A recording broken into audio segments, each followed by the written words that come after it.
Hello friends, అందరికీ good evening. ఈరోజు children's day కదా. ఈరోజు అయితే పిల్లలు స్కూల్ నుండి వచ్చేసరికి అయితే బీట్రూట్ హల్వా చేస్తున్నాను. బీట్రూట్ కోసం అయితే 2 బీట్రూట్ తీసుకొని తురుముకోండి.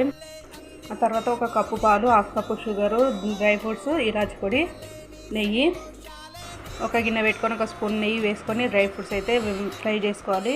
డ్రై ఫ్రూట్స్ ఫ్రై అయిన తర్వాత ఒక కటోరలో వేసుకొని బీట్రూట్ వేసి ఫ్రై చేసుకోవాలి. ఒక 10 నిమిషాల పాటు అయితే మూత పెట్టి తీసుకుంటూ ఉడికించుకోవాలి. బీట్రూట్ ఉడికిన తర్వాత పాలు వేయాలి. పాలు వేసి మరో 5 నిమిషాలు అయితే ఉడికించుకోవాలి. 5 నిమిషాలు ఉడికిన తర్వాత షుగరు, ఇలాచి పొడి వేయాలి. వేసిన తర్వాత 1 స్పూను నెయ్యి వేసుకోవాలి.